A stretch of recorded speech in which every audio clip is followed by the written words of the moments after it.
Hello students, welcome to Gateway classes. तो बेटा AKTU में जो न्यू सेशन 2026-27 का रिवाइज्ड सिलेबस अभी रिलीज हुआ है, उसके अकॉर्डिंग बीटेक फर्स्ट ईयर में सेमेस्टर 1 में सारी ब्रांचेस के स्टूडेंट्स, चाहे वो सीएस के हों, उसकी सारी अलाइड ब्रांचेस हों, ईसी हो, इलेक्ट्रिकल हो, मैकेनिकल हो, सिविल हो, सारे स्टूडेंट्स ये कॉमन सब्जेक्ट पढ़ेंगे। दो सब्जेक्ट का नाम है प्रोग्रामिंग लैंग्वेजेस, है ना। And this subject is a combination of 2 programming languages and this subject is mandatory for all. सारे बच्चे एक साथ फर्स्ट सेमेस्टर में इसको पढ़ेंगे। इसके अंदर सी प्रोग्रामिंग और पाइथन आपको पढ़ाई जाएगी। काफी कुछ सी प्रोग्रामिंग के जो बेसिक्स हैं वो सारे कवर अप होंगे और सारे पाइथन के बेसिक्स यहाँ पर कवर अप करने की कोशिश की है, ठीक है। और इंपॉर्टेंट बात यह है कि इंपॉर्टेंट सब्जेक्ट है, प्रोग्रामिंग का नो हाउ कराने के लिए ये फर्स्ट सेमेस्टर में ही इंट्रोड्यूस किया गया है। तो बहुत अच्छे से इसको हम कवर अप करते चलेंगे, लेक्चर बाय लेक्चर इसको हम बिल्कुल न्यू सिलेबस के अकॉर्डिंग एक एक लेक्चर को हम इसके कवर अप करेंगे बहुत अच्छे से, ठीक है। अब ये देखिए आपका, अब जो रिवाइज सिलेबस है उसके अकॉर्डिंग ये आपका पूरा कोर्स का फीचर्स हैं, क्या क्या होंगे। अच्छा, एक और बात इंपॉर्टेंट मैं बता देती हूँ कि आप लोगों को बेटा गेटवे क्लासेस एप्लीकेशन में जो फर्स्ट ईयर का पूरे फर्स्ट सेमेस्टर और सेकंड सेमेस्टर का जो कॉम्बो है, सारे सब्जेक्ट्स जिसमें इंक्लूडेड हैं वो ऑलरेडी अवेलेबल है और आप लोग उसमें एनरोल करके अपनी टाइम से पढ़ाई स्टार्ट कर सकते हैं, जिससे लास्ट मिनट जो हसल होती है उसे आप अवॉइड करेंगे, ठीक है। अब इंपॉर्टेंट बात क्या है कि हर एक कोर्स में आपको क्या चीज मिलेगी, हर सब्जेक्ट में आपको क्या मिलेगा। तो उसमें कोर्स के अंदर तो आपको बेटा डिटेल्ड वीडियो लेक्चर्स मिलेंगे, कंप्लीटली न्यू सिलेबस के अकॉर्डिंग ये सारे टॉपिक्स यहाँ कवर कराए जाएंगे। यूनिट वाइज सारे वन शॉट रिविजन आपको मिलेंगे जिससे कि आप क्विकली उसको रिवाइज कर सके। नोट्स मिलेंगे आपको, डिटेल्ड नोट्स मिलेंगे, ठीक है। तो आपको कहीं किसी दूसरे रिसोर्सेज पे जाने की जरूरत नहीं पड़ेगी और सारे इंपॉर्टेंट क्वेश्चंस मिलेंगे जो एकेटीयू में पूछे जा सकते हैं। देखिए, पहली बार ये सिलेबस इंट्रोड्यूस हुआ है, लेकिन फिर भी जो सब्जेक्ट है उसके हिसाब से हम ये अनुमान लगा सकते हैं कि किस तरह के क्वेश्चंस एग्जाम में आते हैं। वो सारे क्वेश्चंस पे स्पेशली हम ध्यान देंगे और उसके अकॉर्डिंग यहाँ पर कंटेंट को आपके क्रिएट किया जाएगा, ठीक है।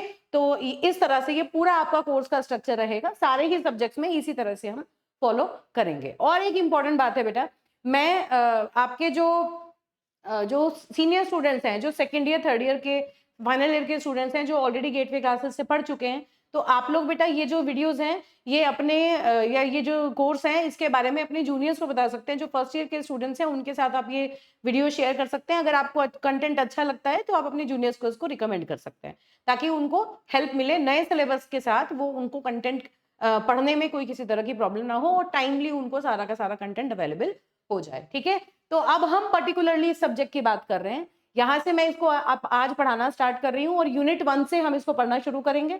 अब एक इंपॉर्टेंट बात क्या है कि इसका जो कोर्स स्ट्रक्चर है उसमें पहली 3 यूनिट्स जो हैं those belongs to C language. जो पूरी सी प्रोग्रामिंग है वो पहली 3 यूनिट्स में दी हुई है और लास्ट की जो 2 यूनिट है, यूनिट 4 और 5, उसमें आपको पाइथन पढ़नी है, ठीक है। तो यूनिट 1 का ये सिलेबस है, ये न्यू जो सिलेबस रिलीज हुआ है उसके अकॉर्डिंग मैंने यहाँ पर रखा हुआ है।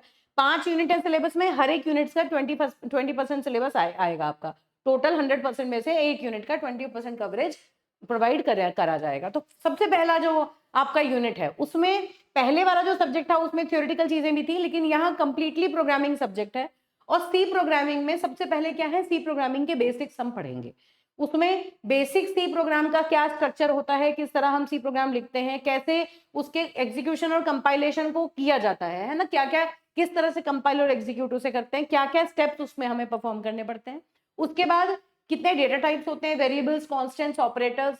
अब यहाँ ऑपरेटर्स में भी एम्फसाइज्ड है, सिर्फ 3 टाइप के ऑपरेटर यहाँ पर लिखे हुए हैं, वही आपको पढ़ने हैं। Arithmetic operator, relational operator, logical operator.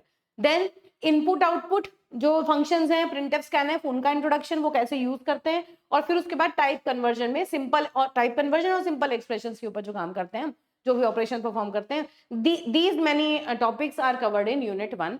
Comparatively अगर मैं बाकी यूनिट्स की बात करूं तो सी प्रोग्रामिंग में 3 यूनिट है तो सबसे कम सिलेबस यूनिट 1 का है।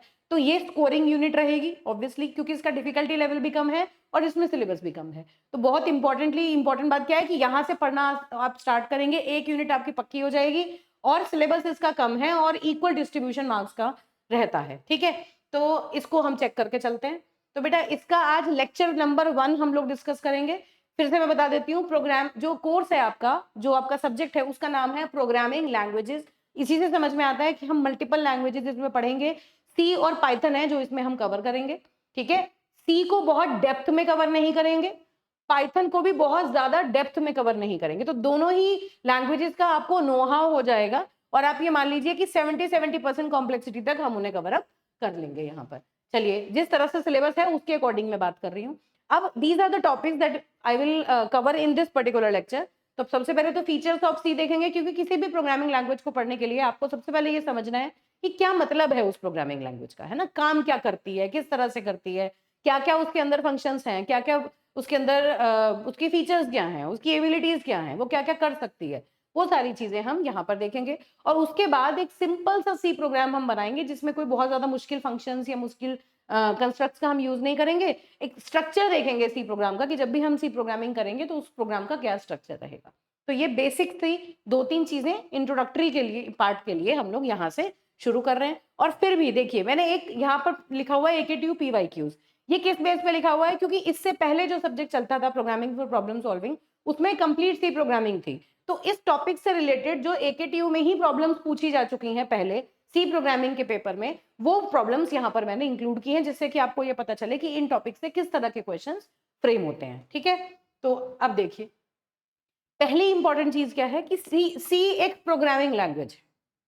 सी एक प्रोग्रामिंग लैंग्वेज है। तो पहला बेसिक आइडिया आपको क्या लेना है। कुछ बच्चे ऐसे होंगे जो पहले कंप्यूटर जिन्होंने नहीं पढ़ा, जिन्होंने कोई प्रोग्रामिंग लैंग्वेजेस नहीं पढ़ी हैं, तो उन लोगों के लिए भी एक हल्का सा इंट्रोडक्टरी कंसेप्ट मैं यहाँ बताना चाहूंगी, जिससे कि आपको ये पता चले कि प्रोग्रामिंग लैंग्वेज का क्या मतलब है। क्योंकि इसके पहले की थ्योरी या बेसिक चीजें आपको पता होनी चाहिए, आप डायरेक्टली प्रोग्रामिंग लैंग्वेज पर स्विच नहीं कर सकते। तो देखिए बेटा, लैंग्वेज क्या होती है। लैंग्वेज एक ऐसा मोड ऑफ कम्युनिकेशन है जिसकी हेल्प से आप अपनी बात को दूसरे से शेयर कर सकते हैं, है ना। Language is the way to express your views, your ideas, your thoughts.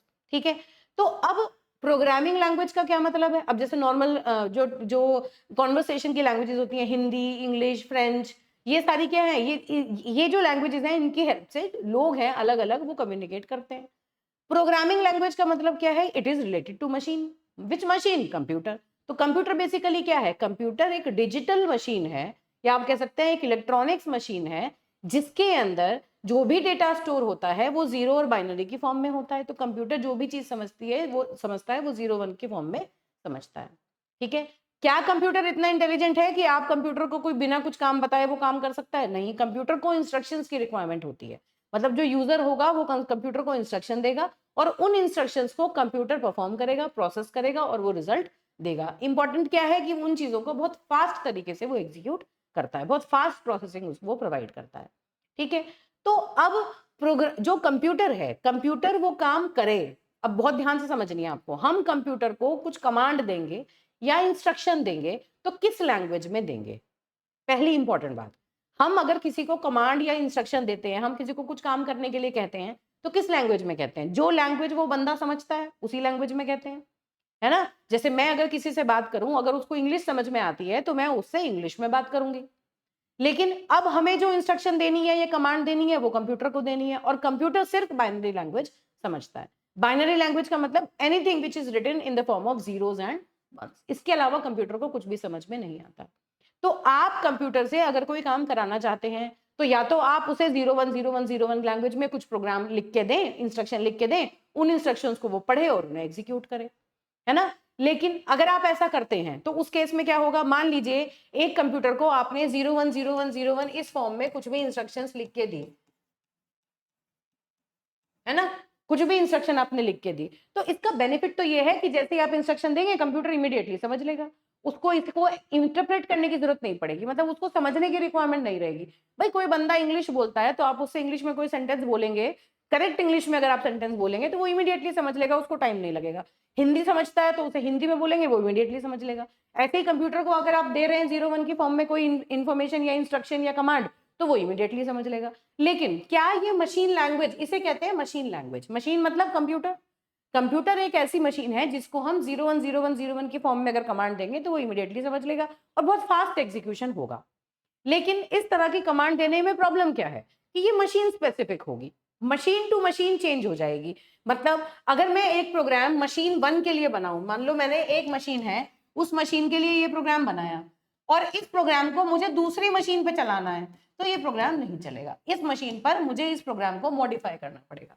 तो कहने का मतलब क्या हुआ कि ये जो प्रोग्राम्स हैं ये मशीन डिपेंडेंट प्रोग्राम्स होंगे। ये प्रोग्राम्स पोर्टेबल नहीं होंगे। अगर आप 010101 का यूज करके प्रोग्रामिंग करते हैं तो वो प्रोग्राम जिस मशीन के लिए आपने बनाया उस मशीन पर एग्जीक्यूट होगा, लेकिन सेम प्रोग्राम उठा के आप दूसरी मशीन पर एग्जीक्यूट नहीं करा सकते। ठीक है, तो क्या ये बहुत एफिशिएंट सॉल्यूशन है? नहीं। दूसरी इंपॉर्टेंट बात क्या है कि अगर मान लीजिए एक बंदा कोई प्रोग्राम लिख रहा है और वो 100 लाइंस का प्रोग्राम लिख चुका है 01 के फॉर्म में, तो क्या दूसरा बंदा इमीडिएटली आके उसको इजीली अंडरस्टैंड कर सकता है?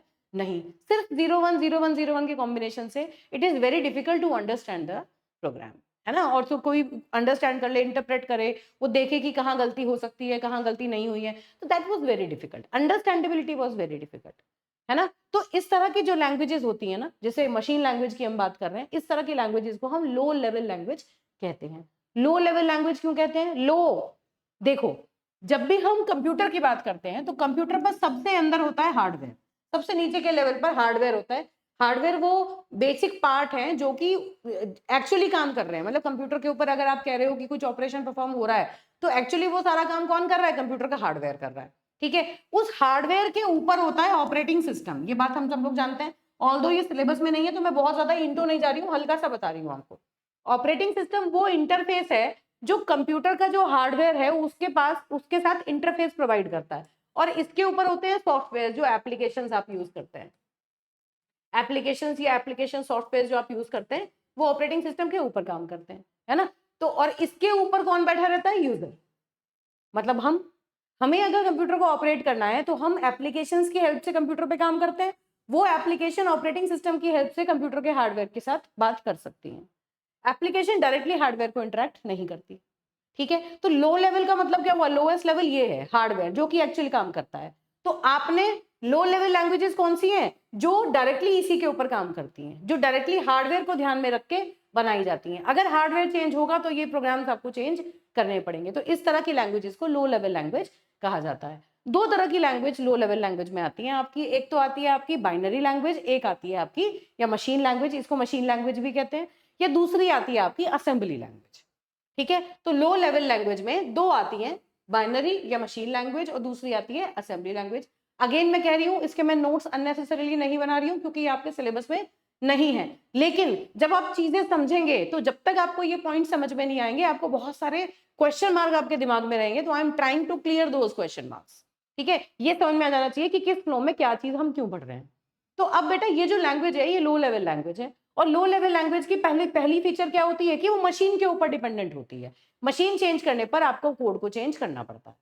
ठीक है, इसके बाद एक दूसरी लो लेवल लैंग्वेज आई जिसको हम असेंबली लैंग्वेज कहते हैं। उसमें हम क्या करते थे? हम इस तरह से लिख देते थे ऐड, और मान लो R1 R2 R3, मान लो मैंने इस तरह से लिख दिया।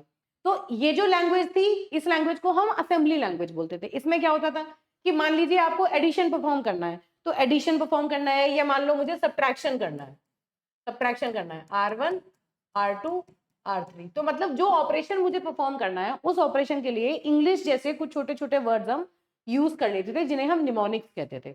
इतना सोचना नहीं है, इस तरह से हम लिखते थे। इसका मतलब क्या है कि R1 एक R1 की कोई वैल्यू है, R2 R3 की कोई वैल्यू है, R2 और R3 दोनों की वैल्यूज को ऐड करके जो इनका रिजल्ट होगा उसको R1 के अंदर डाल दो। तो मतलब इसका मतलब क्या हुआ? इसका क्या मतलब है? इसका मतलब है कि R1 में R2 और R3 को ऐड करके डाल दो। ठीक है, लेकिन ये जो फंक्शंस हमने यहाँ यूज किए हैं ऐड सब्ट्रैक्ट, ये मशीन स्पेसिफिक हैं। अभी भी जो ये असेंबली लैंग्वेज है ये मशीन डिपेंडेंट है। अगर मशीन चेंज होती है तो आपका जो कोड है वो आपको चेंज करना पड़ेगा। Again these programs are not portable. तो फिर भी हमारी कोई प्रॉब्लम सॉल्व नहीं हुई। भाई असेंबली में हम बना लेंगे, लेकिन जिस मशीन के लिए आपने प्रोग्राम बनाया उसी मशीन पर चलेगा, किसी दूसरी मशीन पर वो नहीं चलेगा, क्योंकि हार्डवेयर के अंदर एडिशन को, सब्ट्रैक्शन को, मल्टीप्लिकेशन, डिवीजन को परफॉर्म करने के लिए जो सर्किट्स हैं उनकी जो वैल्यूज हैं, उसके जो फंक्शन वैल्यूज है 0 1 के जो कॉम्बिनेशन हैं वो चेंज हो जाएंगे, और उसके अकॉर्डिंग आपको ये सारी चीजें चेंज करनी पड़ेंगी। तो अब बात क्या हुई इंपॉर्टेंट, कि हम लो लेवल लैंग्वेजेस का यूज करके अगर हम कंप्यूटर को इंस्ट्रक्शन देते हैं तो उस केस में हो तो जाएगा, कंप्यूटर काम तो कर लेगा, फास्ट काम करेगा, लेकिन वो जो प्रोग्राम या इंस्ट्रक्शंस हैं वो हम किसी दूसरे कंप्यूटर पर नहीं चला पाएंगे, है ना। ऐसा नहीं है कि हमने एक प्रॉब्लम का सोल्यूशन बना लिया, एक कंप्यूटर को दिया उसने काम कर दिया, दूसरे को दिया उसने काम कर दिया, तीसरे को दिया उसने काम कर दिया, ऐसा नहीं हो सकता। हर कंप्यूटर के लिए उस प्रॉब्लम का सोल्यूशन आपको फिर से दोबारा बनाना पड़ेगा। ठीक है। तो इस वजह से जो आपकी प्रॉब्लम्स, इन प्रॉब्लम्स को देखते हुए और इवॉल्व हुई प्रोग्रामिंग लैंग्वेजेस, फिर आई आपकी हाई लेवल लैंग्वेजेस।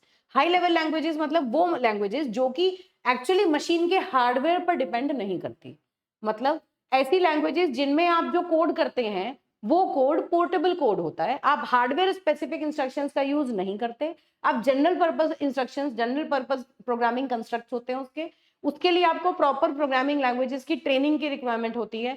और वो प्रोग्रामिंग लैंग्वेजेस ऐसी होती हैं कि अगर आपने एक सिस्टम के लिए प्रोग्राम बनाया तो वो सेम प्रोग्राम दूसरे सिस्टम पर भी चलेगा, आपको सिस्टम टू सिस्टम प्रोग्राम्स को चेंज करने की जरूरत नहीं होती। लेकिन एक बहुत इंपॉर्टेंट चीज है जो यहाँ पर हम मिस नहीं कर सकते, वो क्या है कि भाई आप एक बात बताइए, आप कंप्यूटर से काम कराने को कह रहे हैं और कंप्यूटर की लैंग्वेज में आप उसको कमांड नहीं दे रहे हैं, तो फिर कौन सी लैंग्वेज में? यहां आपने असेंबली लैंग्वेज में उसे कमांड दी, तो क्या असेंबली लैंग्वेज कंप्यूटर समझ लेगा?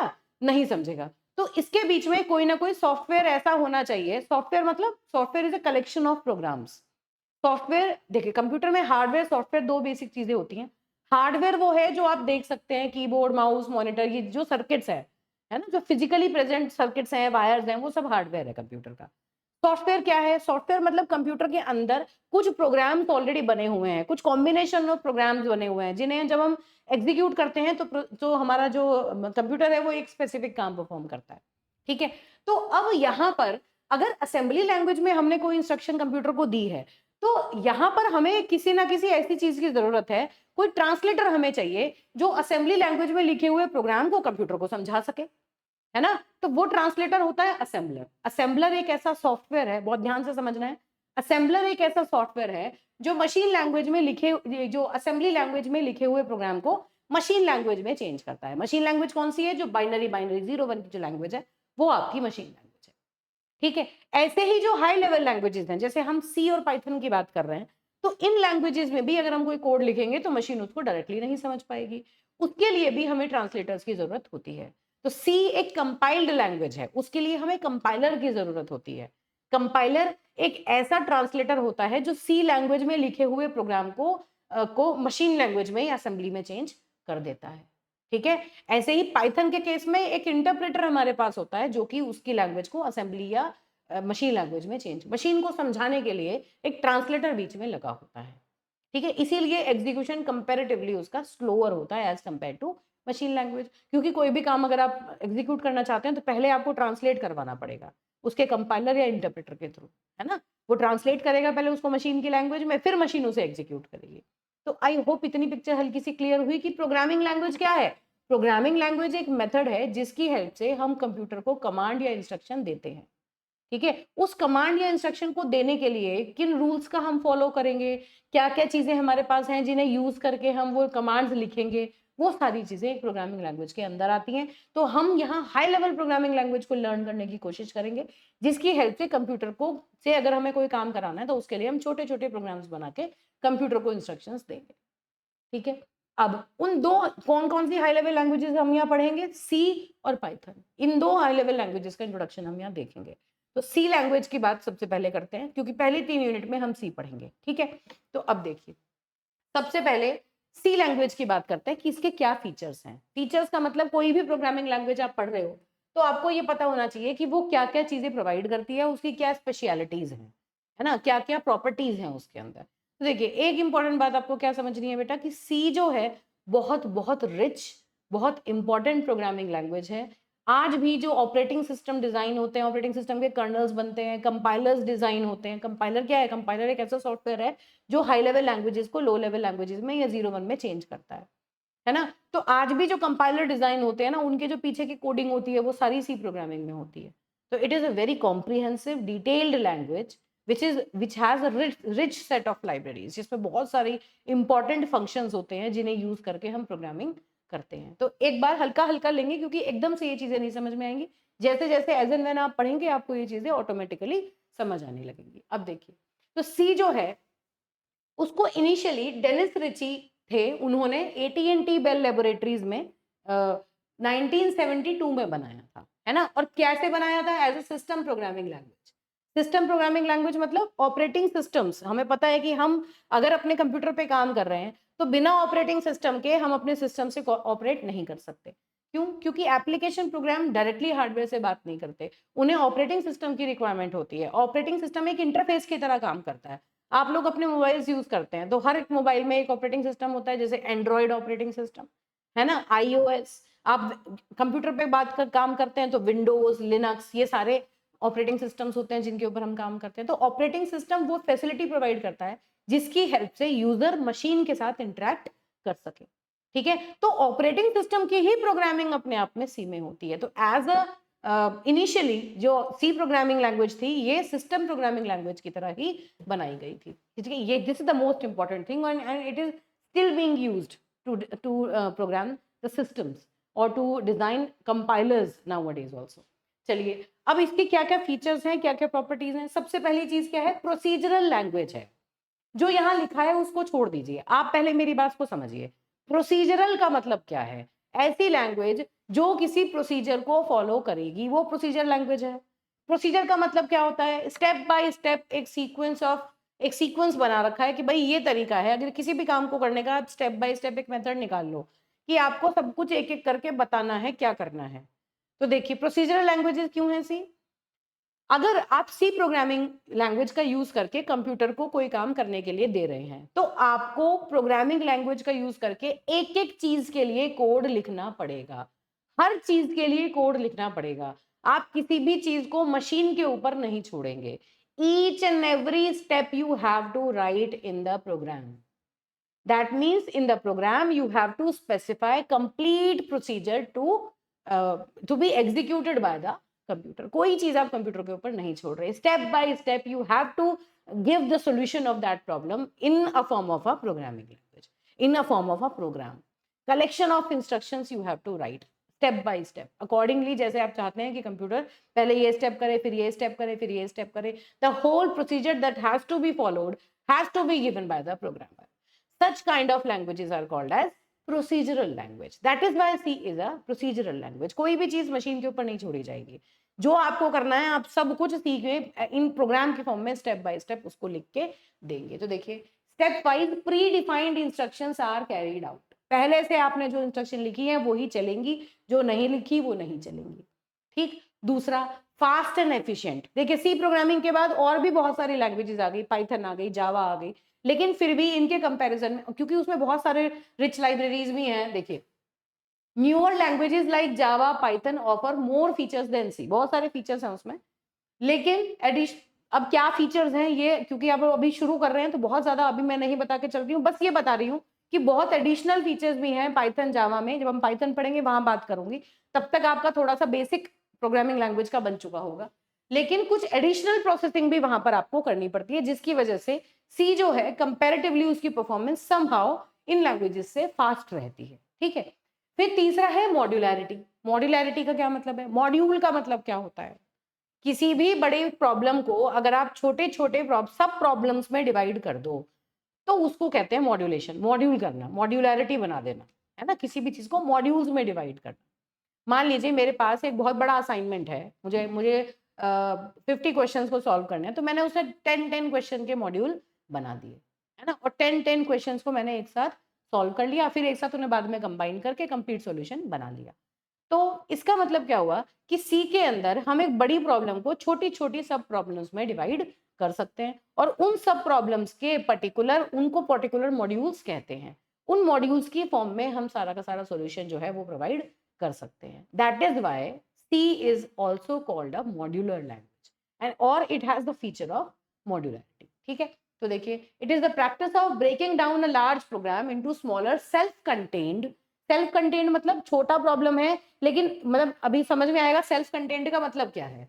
जैसे इन ब्रैकेट्स के बीच में हम कोई कोड लिखते हैं, तो बस सेल्फ कंटेन्ड मतलब जो भी काम करना है इन ब्रैकेट्स के अंदर वो पहले से लिखा हुआ है, उसको हम एक मॉड्यूल कहते हैं। वो इंडिपेंडेंट मॉड्यूल है, किसी के ऊपर डिपेंड नहीं करता, इसी को कह रहे हैं स्मॉलर। मान लीजिए पूरा प्रोग्राम है, देखिए मान लीजिए ये पूरा प्रोग्राम हमने लिख रखा है, तो इस प्रोग्राम के छोटे छोटे मॉड्यूल्स हमने बना दिए, और ऐसे बना दिए कि सेल्फ कंटेन्ड मॉड्यूल्स हैं। मतलब इतने सेल्फ कंटेन्ड मतलब इसको जो चीज यूज करनी है वो सारी इसके पास है।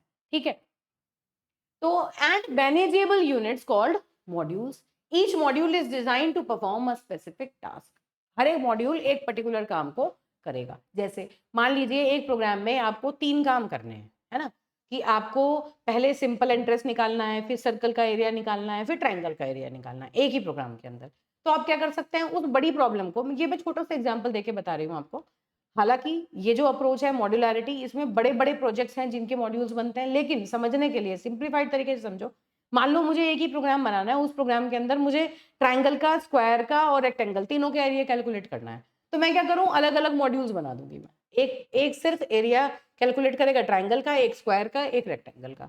ठीक है? तो ये 3 मॉड्यूल जो हैं ये सेल्फ कंटेन्ड होंगे। मतलब रेडियस, ये सॉरी, आपकी लेंथ और ब्रेड्थ कहाँ पूछी जाएगी, जहाँ रेक्टेंगल का एरिया निकाल रहे होंगे। ठीक है? बिल्कुल इसी तरह ऐसे ही आपका जो बेस और हाइट होगी वो कहाँ पूछी जाएगी, जहाँ ट्रायंगल का एरिया निकाल रहे होंगे। साइड्स कहाँ पूछी जाएंगी, जहाँ आप स्क्वायर का एरिया निकाल रहे होंगे। तो सेल्फ कंटेन्ड 3 मॉड्यूल या 3 फंक्शंस हम बना देंगे, जो कि पर्टिकुलरली सिर्फ उसी फिगर का, एक सिर्फ ट्रायंगल का, सिर्फ स्क्वायर का या सिर्फ रेक्टेंगल का एरिया कैलकुलेट करने के लिए आप यूज कर सकते हैं। Such kind of facilities are provided in C language, and these are called as modular modules. This is called as modularity in C programming. Then statically typed है, C जो है वो statically typed है। बहुत vast term है ये फिलहाल समझने के लिए। बस आप ये समझिए कि जब भी आप किसी चीज के ऊपर काम करेंगे, जैसे हम मान लीजिए नंबर्स पे काम करते हैं, हमने 2 पे काम करना है, 3 पे काम करना है, तो हम ये 2 और 3 कैसे नंबर हैं, इंटीजर नंबर हैं। तो हम अगर यहाँ पर कोई वेरिएबल लेंगे, जैसे मैथ्स में क्या करते हैं, हम कोई भी काम करने के लिए एक्स, वाई, ए, बी, ये वेरिएबल्स यूज करते हैं ना। इन्हें वेरिएबल क्यों कहते हैं, क्योंकि इनकी वैल्यू चेंज हो सकती है। एक टाइम पर आपने ए की वैल्यू 2 दी, तो किसी कैलकुलेशन के बाद ए की वैल्यू मॉडिफाई कर सकते हैं। तो ऐसी एंटिटीज जिनकी वैल्यूज को आप चेंज कर सकते हैं, उन्हें हम जनरली वेरिएबल्स कह देते हैं। तो यहाँ पर भी सी प्रोग्रामिंग में भी मान लीजिए मुझे कोई वेरिएबल क्रिएट करना है, ए एक वेरिएबल मुझे क्रिएट करना है, तो मुझे इस वेरिएबल का डेटा टाइप पहले बताना पड़ेगा। मान लो इसके आगे एग्जांपल के लिए समझो फिलहाल बस कि मैंने एक वेरिएबल को क्रिएट करना है, तो मुझे उसका डेटा टाइप पहले से बताना पड़ेगा। बिना डेटा टाइप बताए हम किसी वेरिएबल को क्रिएट नहीं कर सकते, है ना। क्यों? क्योंकि जब आपका कोड जब कंपाइलर के पास जाएगा, सी प्रोग्रामिंग क्या है, आपने मान लीजिए कोई प्रोग्राम लिखा, प्रोग्राम लिखने के बाद सबसे पहले कंप्यूटर को आपको एग्जीक्यूट करवाना है, लेकिन कंप्यूटर को तो वो समझ ही नहीं आएगा, तो पहले किसके पास जाएगा, कंपाइलर के पास जाएगा। कंपाइलर क्या करेगा, उस प्रोग्राम को समझ के उसे कंप्यूटर को समझाने का काम करेगा, है ना। तो कंपाइलर के टाइम पर ही जब वो कंपाइल हो रहा होगा, तभी उसके जो ये टाइप्स होंगे ना, वो चेक होंगे। क्या मतलब है कि आप इसमें 4.5 आपने कोई फ्लोट वैल्यू डाल दी, या आप इंटीजर वैल्यू के ऊपर ही काम कर रहे हो। ये जो डेटा, ये जो वेरिएबल है, ये आपने इंटीजर टाइप का लिया है, इसका मतलब इसके अंदर इंटीजर टाइप की वैल्यू रहेगी। तो ये क्या हो रहा है, टाइप चेकिंग हो रही है। टाइप चेकिंग का मतलब क्या होता है कि जिस आपने जो पहले बताया, आपने वेरिएबल का टाइप पहले बता रखा है, कंपाइलर जब उसे कंपाइल करेगा प्रोग्राम को, उसे मशीन कोड में चेंज करेगा, तो उस टाइम पर वो चेक करेगा कि जो टाइप आपने बताया कहीं कोई टाइप मिसमैच तो नहीं है। ठीक है, तो ऐसी लैंग्वेजेस को स्टैटिकली टाइप्ड लैंग्वेज कहा जाता है। Statically typed, you can say statically typed, जिसके आप जो वेरिएबल्स हैं या कोई भी यूजर डिफाइंड चीजें, उनके जो टाइप है वो आप कंपाइलेशन के टाइम पर बताएंगे, और टाइप जो है वो कंपाइलेशन के टाइम पर चेक भी होंगे कि सही टाइप आपने यूज किए हैं या नहीं। आप कह रहे हैं किसी वेरिएबल में इंटीजर आएगा और आप उसमें कैरेक्टर डाल रहे हैं, फ्लोट डाल रहे हैं, ये बात हम बाद में देखेंगे क्या चीज अलाउड है, ऑटोमेटिकली अलाउड है, कंपाइलर ऑटोमेटिकली अलाउ करता है। फिलहाल के लिए आप ये समझ के चलो कि एक टाइप आपने एक वेरिएबल का कुछ कुछ लिखा और यूज आप उसमें कोई दूसरी वैल्यू कर रहे हैं, है ना। तो इस प्रोसेस को कहते हैं टाइप चेकिंग, कि आप कह रहे हैं कि ये इंटीजर वैल्यू लेगा, लेकिन डाल आप उसमें फ्लोट वैल्यू रहे हैं, मतलब एक डेसिमल पॉइंट वाली वैल्यू रहे हैं। फिलहाल के लिए ये समझो। तो देखिए, तो स्टैटिकली टाइप्ड का मतलब क्या हुआ, the type of variable is checked at the time of compilation. जब कंपाइलर आपके कोड को पढ़ के उसे मशीन कोड में चेंज करने की कोशिश कर रहा है, तभी वो टाइप को चेक करेगा, but not at run time. Execution जब हो रहा होगा, जब आपका प्रोग्राम रन हो रहा होगा, उस टाइम पर ये चेक नहीं होंगे। This means each time a programmer types a program, जब भी वो प्रोग्रामर टाइप करता है तो उस टाइम पर they have to mention the type of a variable used. मतलब जब आप प्रोग्राम यूज करेंगे, जितने भी वेरिएबल आप अपने प्रोग्राम में यूज करेंगे, उन सब का टाइप आपको पहले से प्रोग्राम में मेंशन करना पड़ेगा। आप बस अभी फिलहाल इतना इतना समझिए, बाकी एकदम से सीधे ये बातें बता के सब कुछ समझ में नहीं आएगा। धीरे धीरे जब हम प्रोग्रामिंग करेंगे ना, तो अपने आप आपका जो एक्यूमेन है वो प्रोग्रामिंग के हिसाब से डेवलप होने लगेगा, और ये सारी बातें ग्रेजुअली आपको धीरे धीरे समझ में आएंगी। फिलहाल के लिए आप इनको बस ध्यान में रखिए कि ये सब चीजें होती हैं सी के अंदर, जिन्हें हम देखेंगे कैसे हो रही है। फिर आती है बेटा एक इंपॉर्टेंट बात कि सी एक मिडिल लेवल लैंग्वेज है। मिडिल लेवल लैंग्वेज मतलब इसमें कुछ प्रॉपर्टीज लो लेवल लैंग्वेजेस की भी होती हैं, मतलब ये डायरेक्टली हार्डवेयर के साथ भी इंटरेक्ट कर सकती है। कुछ प्रॉपर्टीज इसमें, कुछ फंक्शंस इसमें ऐसे हैं जैसे बिटवाइज ऑपरेटर्स यहाँ प्रेजेंट होते हैं, वो हालांकि आपके सिलेबस में नहीं है। मतलब बस फिलहाल के लिए समझिए कि सी के अंदर कुछ फीचर्स ऐसे हैं जो इसे मशीन डिपेंडेंट भी बनाते हैं, मतलब ये मशीन लेवल पर जाकर भी प्रोग्रामिंग कर सकती है। और मोस्ट ऑफ द फीचर्स इसमें हाई लेवल लैंग्वेज के होते हैं, क्योंकि ये लो लेवल और हाई लेवल दोनों के फीचर्स होल्ड करती है, इसीलिए इसको मिडिल लेवल लैंग्वेज भी कहा जाता है। ठीक है, इसी वजह से ये सिस्टम प्रोग्रामिंग में यूज होती है। ठीक है, तो these many features are more than sufficient for you people right now. बस इतना ध्यान रखना है कि सी प्रोग्रामिंग लैंग्वेज के ये कुछ बेसिक फीचर्स होते हैं, क्योंकि जब हम पाइथन पढ़ेंगे तो पाइथन के फीचर्स देखेंगे, तो दोनों में डिफरेंस आपको समझ में आना चाहिए कि किस तरह से दोनों अलग अलग प्रोग्रामिंग लैंग्वेजेस काम करती हैं। ठीक है, चलिए अब अगली बात क्या है, structure of a C program. अब जब भी हम कोई सी में प्रोग्रामिंग करेंगे तो उस प्रोग्राम के अंदर क्या क्या चीजें होंगी। तो एक और इंपॉर्टेंट बात मैं यहाँ बता रही हूँ, हालांकि structure of a C program में मैक्सिमम पॉसिबल जितनी भी चीजें हो सकती हैं वो चीजें हम यहाँ पर मैं आपको बता रही हूँ, लेकिन काफी टाइम तक उनमें से कोई भी चीज हम अपने प्रोग्राम्स में यूज नहीं करेंगे। ग्रेजुअली जो जो चीजें इंट्रोड्यूस होती जाएंगी वो हमारे प्रोग्राम में आती जाएंगी। तो कहने का मतलब क्या हुआ कि देखिए स्ट्रक्चर ऑफ सी प्रोग्राम में आपको क्या क्या नजर आ रहा है, अभी आप यहाँ पर कुछ मत देखिए, है ना, अभी मैं आपको एक छोटा सा प्रोग्राम समझाऊंगी, उसके बाद आप इधर की तरफ देखेंगे। अभी आप सिर्फ इधर की तरफ देखिए, तो क्या क्या होगा। एक तो होगा डॉक्यूमेंटेशन सेक्शन, दूसरा होगा प्री प्रोसेसर डायरेक्टिव्स, तीसरा होगा डेफिनेशन सेक्शन, चौथा होगा ग्लोबल डिक्लेरेशन सेक्शन, फिर पांचवा होगा मेन फंक्शन, है ना, और मेन फंक्शन के अंदर ये होंगे 5.1। अगर ये पांचवा पॉइंट है तो इसके अंदर होगा 5.1 और 5.2। इस तरह से मान लीजिए कि पांचवा जो सेक्शन है वो मेन फंक्शन है और उसके अंदर ये दो चीजें होंगी, और छठा जो सेक्शन है वो है आपका फंक्शन डेफिनेशन। इस तरह से ये जो चीजें हैं ये आपके एक सी प्रोग्राम के अंदर होती है। ठीक है, तो इसको समझने समझाने से पहले एक सिंपल सा, ये सब डिस्क्रिप्शन बाद में मैं बताऊंगी आपको, एक पहला छोटा सा सी प्रोग्राम मैं बना रही हूँ, बिल्कुल सिंपल, अपना नाम प्रिंट करने का मान लीजिए, या हेलो वर्ल्ड प्रिंट करने के लिए मैं एक सी प्रोग्राम बनाऊंगी। ऐसा प्रोग्राम जिसे जब आप एग्जीक्यूट करेंगे तो वो हेलो वर्ल्ड आपकी आउटपुट स्क्रीन पर दिखाएगा। ठीक है, और उसमें हम क्या क्या चीजें यूज करते हैं उनके बारे में थोड़ा थोड़ा आइडिया हम लेंगे, उससे आपको यहाँ पर सारी बातें क्लियर हो जाएंगी। ठीक है बेटा, देखिए मान लीजिए सबसे पहले मैंने क्या करना है, अब बहुत ध्यान से देखना है, ये मेरी आउटपुट स्क्रीन है, this is my output screen. जब हम प्रोग्राम अपना एग्जीक्यूट करेंगे तो वो आउटपुट यहां पर दिखाई देगा, क्या आउटपुट आएगा वो प्रोग्राम के अंदर आपको पता चलेगा। ठीक है, अब आपको क्या इंपॉर्टेंट बात याद रखनी है, सी में कुछ, अब बहुत इंपॉर्टेंट है, ध्यान से सुनो। सी एक ऐसी प्रोग्रामिंग लैंग्वेज है जिसके अंदर कुछ फंक्शंस पहले से बने हुए हैं। इस बात का क्या मतलब है, मतलब कुछ फंक्शन पहले से बने हैं, आपको उन फंक्शंस को डायरेक्टली अपने प्रोग्राम में यूज करना होता है। ऐसे फंक्शंस को इनबिल्ट फंक्शंस कहते हैं। ठीक है, सी की जो लाइब्रेरी है, लाइब्रेरी मतलब देखिए कोई प्रोग्रामिंग लैंग्वेज है, उस प्रोग्रामिंग लैंग्वेज के अंदर बहुत सारी चीजें पहले से बनी हुई हैं, आपको डायरेक्टली उठा के उनको यूज करना है। अभी फिलहाल ये समझिए, तो जो भी construct anything which is already present in C library, library मतलब आप इस तरह से समझ लीजिए कि जैसे मान लीजिए आपके कॉलेज की लाइब्रेरी है, तो आपके कॉलेज की लाइब्रेरी में अलग अलग सेक्शंस होते हैं, है ना, ब्रांच वाइज, एक कंप्यूटर साइंस का सेक्शन है, एक इलेक्ट्रॉनिक्स का सेक्शन है, एक में एमबीए की बुक्स हैं, एक में आपका सिविल का है, एक आपका मैकेनिकल का सेक्शन है। डिफरेंट डिफरेंट जो स्ट्रीम्स हैं उनके हिसाब से लाइब्रेरी में सेक्शंस डिवाइडेड होते हैं, है ना। अब अगर आपको कोई बुक कंप्यूटर साइंस की चाहिए तो आप कंप्यूटर साइंस वाले सेक्शन में जाएंगे और वो बुक उठा के लेके आएंगे। इतनी बात समझ आती है।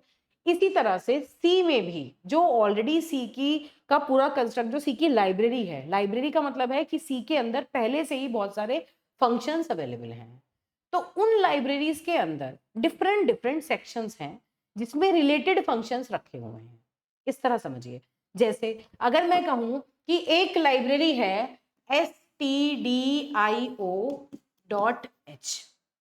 ये क्या है, स्टैंडर्ड इनपुट आउटपुट, इसका मतलब है स्टैंडर्ड इनपुट आउटपुट। और इस ये जो h है आपका, ये जो h मैंने यहां पर लिखा, इस h का मतलब है header file, this is a header file.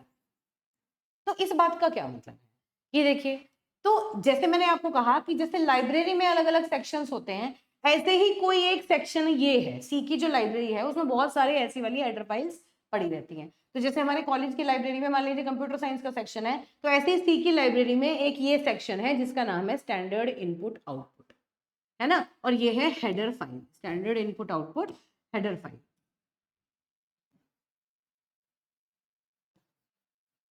क्या मतलब है इस बात का? इसका मतलब है कि आप स्टैंडर्ड इनपुट और आउटपुट, इनपुट मतलब आप चाहते हो कि यूजर से कोई चीज कंप्यूटर को मिले, यूजर कुछ इनपुट दे। जैसे मान लीजिए आप यूजर से पूछे कि बताइए भाई 2 नंबर बताइए, जब आप प्रोग्राम को रन करें तो आप यूजर से पूछिए कि 2 नंबर बताइए और उन 2 नंबर्स को मैं आपको ऐड करके बताऊंगा। कंप्यूटर आपसे ये कह रहा है, आप ऐसा प्रोग्राम बनाएं। तो जब भी आप प्रोग्राम को एग्जीक्यूट करेंगे ना, वो कहेगा एंटर 2 नंबर्स, है ना, एंटर 2 नंबर। कंप्यूटर ने कहा आपसे कि एंटर 2 नंबर, मतलब कंप्यूटर ने कुछ आउटपुट दिया आपको। कंप्यूटर में जब आपने किसी प्रोग्राम को एग्जीक्यूट किया तो आपको जो स्क्रीन है, आउटपुट की जो स्क्रीन है, उस पर आपको देखने को मिलेगा एंटर 2 नंबर्स। तो मतलब कोई चीज कंप्यूटर ने आपको दिखाई है तो दैट इज कॉल्ड आउटपुट। अब आप 2 नंबर उसमें एंटर करेंगे तो that is called input, you are giving input to the computer, है ना। तो अब सी के अंदर इनपुट देने के लिए, कंप्यूटर को इनपुट देने के लिए या कंप्यूटर से आउटपुट लेने के लिए अलग अलग फंक्शंस होते हैं जो हम यूज करते हैं। वो सारे फंक्शंस, उन सब के अंदर के कोड, वो किस तरह काम करते हैं, है ना, उनके भाई किसी भी फंक्शन को डिजाइन किया गया है तो उनकी पूरी डिजाइनिंग आप ये समझ लीजिए कि उनके अंदर वो कैसे काम करेंगे, ये सारी चीजें इस हेडर फाइल के अंदर रखी हुई है। ठीक है, तो स्टैंडर्ड अभी फिलहाल के लिए समझो, स्टैंडर्ड इनपुट आउटपुट मतलब इनपुट देने के लिए कंप्यूटर को या कंप्यूटर से आउटपुट लेने के लिए कुछ स्टैंडर्ड इनपुट आउटपुट के लिए जो फंक्शंस हैं, बेसिक बेसिक एग्जांपल मैं यहां बता रही हूं। प्रिंटफ और स्कैनफ, मान लीजिए ये 2 फंक्शंस हैं। प्रिंटफ इज फॉर आउटपुट, है ना, and this is for input.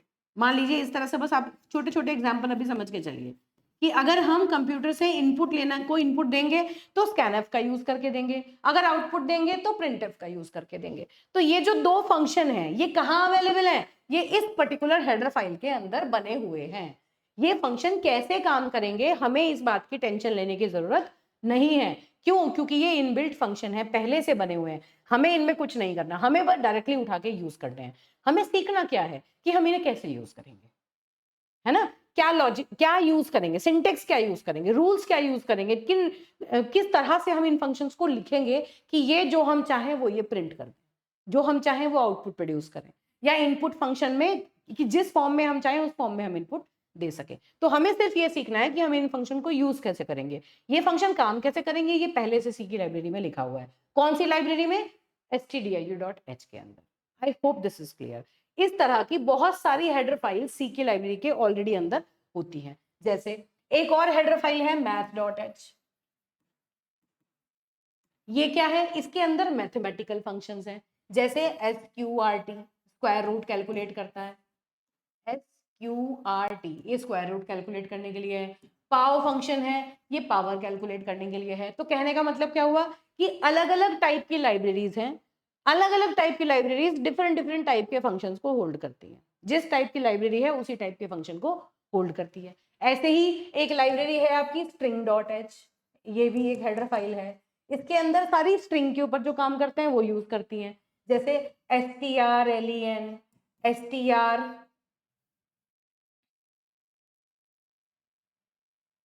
ठीक है, इस तरह से। मतलब अभी समझ में नहीं आएगा क्या मतलब है इसका, तो अभी फिलहाल बस इतना इतना समझो कि इसका मतलब क्या है। इसका मतलब ये है कि सी के अंदर पहले से कुछ फंक्शंस बने हुए हैं और वो फंक्शन हेडर फाइल्स के अंदर है ना। एक हेडर फाइल के अंदर उसी से रिलेटेड फंक्शन है, जैसे इसका नाम है stdio।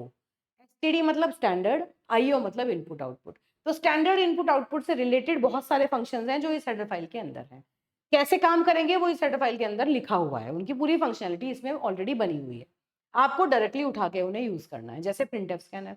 ऐसे ही math.h एक हेडर फाइल होगी, अगर आपको मैथमेटिकल फंक्शंस ये यूज करने हैं तो आपको अपने प्रोग्राम में इसको देखना पड़ेगा।